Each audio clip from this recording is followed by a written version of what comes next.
Cinema అయిన మహా. నేను మిస్టర్ బి. నా మాట సూటిగా ఉంటది. మ్యాటర్ క్లియర్‌గా ఉంటుంది. మీరు చూస్తున్నారు మిస్టర్ బి ఛానల్. ఈ వీడియోలో మనం మాట్లాడుకుందాం. మన గోపీచంద్ మలినేని డైరెక్ట్ చేసిన హిందీ ఫిల్మ్ 'జాట్'. ఆ సినిమాకి సంబంధించిన రివ్యూ. నెట్‌ఫ్లిక్స్‌లో స్ట్రీమ్ అవుతూ మొదలుపెట్టింది 'జాట్'. ఈ సినిమా థియేటర్స్‌లో రిలీజ్ అయింది. ఏప్రిల్ నెలలో సెకండ్ వీక్‌లో. నేను అప్పుడు థియేటర్‌లో సినిమాని చూడటానికి కుదరలేదు. ఎందుకంటే ఈ సినిమా చీరాల్లో రిలీజ్ అవ్వలేదు. చీరాల్లో ఈ సినిమాని రిలీజ్ చేయకపోవటాన్ని మేము ఖండిస్తున్నాం. ఎందుకు ఖండిస్తున్నాం అన్న విషయాన్ని తర్వాత చెప్తాను. ఫాలో అవ్వండి. డీటెయిల్స్‌లో వస్తది. 'జాట్' ఈ సినిమాలో ఉన్న విశేషాలు ఏమిటి? మాట్లాడుకుందాం మన విశ్లేషణలో. కథ విషయానికి వస్తే సారీ కోసం మొదలైందయ్యా ఒక పతనం. హీరో జాట్ ట్రావెలింగ్ లో ఉన్నాడు. ట్రెక్కింగ్ అంటే ఇంట్రెస్ట్. ఇండియా మొత్తం తిరుగుతున్నాడు. ఆంధ్రప్రదేశ్‌లోకి వచ్చిన తర్వాత ఒక ఏరియాలో ట్రైన్ ఆగిపోయింది. ఓ 4 గంటలు టైం పట్టుద్ది. అప్పటి వరకు ట్రైన్ వెళ్ళదు అన్నారు. ఆకలేసింది. తినటానికి ఏమైనా ఉందా అని చూస్తే దగ్గరలో ఒక హోటల్ కనిపించింది. అక్కడికెళ్ళి ఇడ్లీ పెట్టించుకొని హాయిగా తింటున్నాడు. ఎంత నచ్చిందో పాపం ఆ ఇడ్లీ అతనికి. ఆస్వాదిస్తూ తింటున్నాడు. ఈలోపు వచ్చారు తన్నిచ్చుకునేవాళ్ళు. ఇడ్లీ ప్లేట్ పడేశారు. మనోడు ఏమనలా. పర్వాలేదు పోనీలే తెలియకుండా చేశారు. వాళ్ళు చేసింది తప్పు కాబట్టి సారీ అడగండి అని మాత్రం రిక్వెస్ట్ చేశారు. వాళ్ళు అడగల. దౌర్జన్యం చేశారు. మండింది. ఒక్కడు పీకాడు. పెద్ద ఫైట్ అయింది. అయినా సరే సారీ చెప్పలా. ఎందుకు? మేమెవరు మనుషులమో తెలుసా అన్నారు. ఎవరు అంటే రామసుబ్బారెడ్డి అన్నారు. వాడు చెప్తాడా? పదండి అని వాడి దగ్గరికెళ్ళాడు. వాడిని కొట్టాడు. వాడు సోములు పేరు చెప్పాడు. వాడి దగ్గరికెళ్ళాడు. వాడిని కొట్టాడు. వాడు రణత్వంగా పేరు చెప్పాడు. అక్కడ దాకెళ్ళాడు. రణత్వంగానే ఈ కథలో మెయిన్ విలన్. అతనేం చేశాడు? అతను మేనేజ్ చేశాడు. కానీ ఈ ప్రాసెస్‌లో చాలా ఆగం చేసుకుంటా వచ్చాడు. రణతుంగ పొరుగు మొత్తం తీసుకుంటా వచ్చాడు జాట్. సో రివెంజ్ వేరే రకంగా ప్లాన్ చేశాడు. రణతుంగ రివెంజ్ తీర్చుకుందామని చూస్తే అక్కడ రణతుంగ సామ్రాజ్యాన్నే మొత్తంగా కొలాప్స్ చేసి పారేశాడు. రణతుంగ సామ్రాజ్యం ఏమిటి? అసలు అక్కడ ఏం చేస్తున్నాడు అతను? అతను చేస్తున్న అరాచకాలని జాట్ ఎలా అంతం చేశాడు తెలుసుకోవడమే సినిమా. విశ్లేషణ విషయానికి వస్తే ఈ సినిమాని ఎక్కడ తీశారో తెలుసా? అంటే ఎక్కడ తీశారో అని చెప్పకూడదు. ఈ సినిమా కథలో నేపథ్యం ఎక్కడో తెలుసా? మా చీరాల ఏరియాలో. మా చీరాల చుట్టుపక్కల ఈ సినిమా కథ నడుస్తా ఉంటది. చీరాలకు దగ్గరలోనే మోటుపల్లి అనే ఊరుంది. మోటుపల్లికి చాలా పెద్ద చారిత్రాత్మక విశేషం ఉంది. అప్పట్లో అంటే కాకతీయుల నాటి టైంలోనే అది ఓ పెద్ద ఓడరేవు. కాకతీయులు అక్కడి నుంచే దేశ విదేశాలకి రవాణా సాగించేవాళ్ళు. మోటుపల్లి రేవు నుండి. చారిత్రాత్మకమైన విశేషం ఉన్న ప్లేస్ మోటుపల్లి. అక్కడ ఇప్పటికీ కొన్ని పాత చరిత్రకు సంబంధించిన చాలా ఆనవాళ్ళు ఉన్నాయి. మంచి హిస్టారికల్ ప్లేస్. నాకు చాలా హ్యాపీగా అనిపించింది. గోపీచంద్ మలినేని కూడా ప్రకాశం జిల్లా నుంచి కాబట్టి ఆ ప్రాంతం మీద అతనుకున్న అభిమానాన్ని ఇలా తన కథల్లో ఆ ప్రాంతాన్ని చూపిస్తూ ఆ అభిమానాన్ని చాటుకుంటున్నాడని చెప్పొచ్చు. ఈ కథలో చీరాల ప్రాంతాన్ని చూపించి చీరాల ఏరియాలో ఈ సినిమాని రిలీజ్ చేయలేదు. చాలా బాధేసింది. అందుకనే ఖండిస్తున్నాం. మాకు అసలు తెలీదు.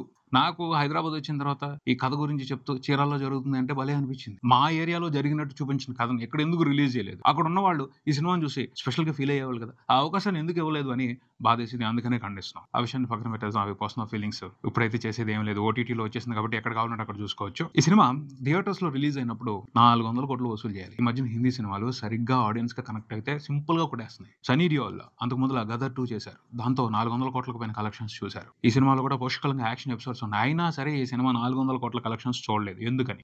మాట్లాడాల్సిన డీటెయిల్స్ ఉన్నాయి. దీనికి సంబంధించి ఫాలో అవ్వండి. ఈ సినిమాలో ప్రధానంగా ఏమున్నాయని మాట్లాడుకోవాలి అంటే fights, eat fights, drink fights, sleep fights, dance fights.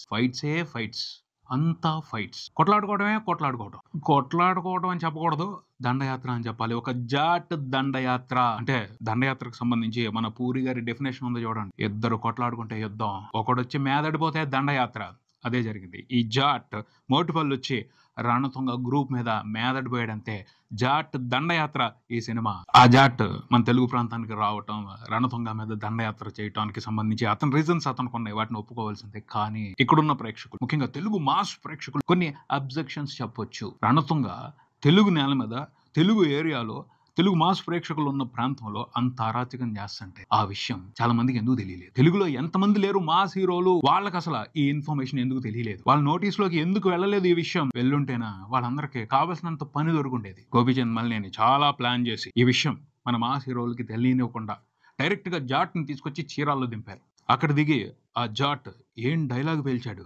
ఇప్పటి వరకు నా సత్తాని నార్త్ చూసింది, ఇకపైన సౌత్ చూస్తది అన్నాడు. అరే మనం వెళ్ళిన నార్త్ లో మన సత్తాన్ని చూపిస్తుంటే సౌత్ కి వచ్చి నార్త్ హీరో సత్తాన్ని చూపిస్తున్నాడు. ఓకే, మన హీరోలకి పని ఇవ్వకుండా, మన హీరోలకి తెలియనివ్వకుండా నార్త్ నుంచి హీరో వచ్చి తెలుగు నేల మీద సాల్వ్ చేశాడు ఒక అరాచకాన్ని. ఓకే, ఇలా ఒక నార్త్ హీరో సౌత్ కి వచ్చి సౌత్ లో ఉన్న ఒక పెద్ద ప్రాబ్లమ్ ని సాల్వ్ చేయడం అనేది హిందీ ప్రేక్షకులకి ఓకేనేమో గానీ మన ప్రేక్షకులకి కొంచెం కష్టంగానే అనిపిస్తది. ఎందుకంటే ఇలాంటి కథలు, ఇలాంటి హీరోయిజం మనం చాలా సినిమాల్లో చూసాం. బోయపాటి బ్రాండ్ బీభత్సం చేసి పారేస్తాడు. అదే వ్యవహారం కనిపిస్తది. సో మనమైతే కొత్తగా ఫీల్ అయ్యే అవకాశం లేదు అని చెప్తాను. అందుకనే ఈ సినిమాని తెలుగులో రిలీజ్ చేద్దామని ఆలోచన చేసి డబ్బింగ్ కూడా పర్ఫెక్ట్ గా చెప్పించి రిలీజ్ చేయలేదు అని తెలుస్తుంది థియేట్రికల్ గా. ఎందుకంటే మనకి పిచ్చగా అలవాటు అయిపోయిన వ్యవహారం. ఈ సినిమాని చూస్తున్నప్పుడు గోపీచంద్ మెల్నేని, బోయపాటి సినిమాలు, వినాయక్ గారి సినిమాలు ఇలా చాలా మంది సినిమాలను గుర్తుకు తెస్తారు. అంటే కొంచెం ఎక్స్ట్రీమ్ లెవెల్లో యాక్షన్ ఎపిసోడ్స్ పెట్టినప్పటికీ వాళ్ళందరూ ఫ్లేవర్ కనపడుతుంది. సో మనకి రొటీన్ వ్యవహారం ఈ సినిమా. నార్తోళ్ళు రిఫ్రెషింగ్ గా ఫీల్ అయ్యి ఉండాలి. సినిమా కనిపించిన రెస్పాన్స్, రిపోర్ట్ అయిన కలెక్షన్స్ చూస్తే వాళ్ళు కూడా సోసోగానే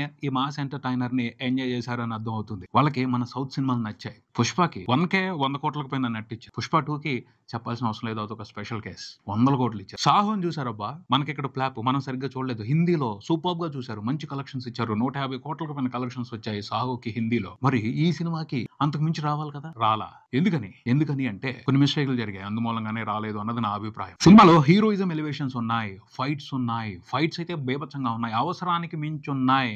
గోపీచంద్ మల్లేని హిందీ ప్రేక్షకుల కోసం బంపర్ ఆఫర్ ఇచ్చాడు. ఒక ఫైట్ కి 3 ఫైట్లు ఫ్రీ. పోతే హీరోయిజం ఎలివేషన్స్, ఫైట్స్ కుప్పలు తప్పలుగా ఉన్నంత మాత్రాన మాస్ ఎంటర్టైన్మెంట్ ని ప్రేక్షకులు బ్లైండ్ గా ఎంజాయ్ చేస్తారు అనుకోవటం మాత్రం రాంగ్ ఎస్టిమేషన్ అవుద్ది. ఎంత బేభత్సంగా, ఎంత ఇన్నోవేటివ్ గా ఫైట్స్ ఉన్నా కూడా ఆ ఫైట్స్ ని ఎంజాయ్ చేయడానికి సరైన ఎమోషనల్ ఇంపాక్ట్ ఉండాలి, ఎమోషనల్ కనెక్షన్ ఉండాలి, ఎమోషనల్ లీడ్ ఉండాలి. సారీ బోల్ అని హీరో ఫస్ట్ ఫైట్ చేసినప్పుడు ఇంట్రెస్టింగ్ గా అనిపిస్తుంది. దాన్ని ఇంటర్వల్ వరకు ఎక్స్టెండ్ చేసి వరుసగా చాలా ఫైట్లు పెట్టారు. ప్రతి ఫైట్ లోనూ మనం ఆ సారీ బోల్ అనే ఇంపాక్ట్ ని ఎంజాయ్ చేయాలి. సారీ చెప్పండి అని కొట్టుకుంటా పోతాడు. కానీ ఫస్ట్ ఫైట్ లో వచ్చిన కిక్ తర్వాత ఫైట్స్ లో రాలేదు. ఎందుకంటే ఎమోషనల్ కనెక్షన్ లేదు ఆ వాటితో. సరిగ్గా అబ్జెక్ట్ చేయొచ్చు, కొంతమంది డౌట్ రేజ్ చేయొచ్చు. జాన్ వే, రైడ్ రిడెంప్షన్ ఇలాంటి సినిమాలు ఉన్నాయి. వాటిల్లో సినిమా అంతా ఫైట్లే ఉంటాయి. వాటిని ఎంజాయ్ చేసిన వాళ్ళు ఈ సినిమాలో ఉన్న ఫైట్లని ఎందుకు ఎంజాయ్ చేయలేరు అని అడగొచ్చు. జాన్ విక్ చూడండి, రైడ్ రిడెంప్షన్ చూడండి. అక్కడ హీరోకి మల్టిపుల్ కాన్ఫ్లిక్ట్స్ ఉండవు. ఒకటే టార్గెట్, ఒకరిని పట్టుకోవాలి, వాడి దగ్గరికి వెళ్ళాలి అంటే మధ్యలో వరుసగా గ్రూపులుగా వచ్చే వాళ్ళందరినీ కొట్టుకుంటా చంపుకుంటా వెళ్ళాలి. ఇంకా వేరే డివియేషన్స్ ఏమి లేవు.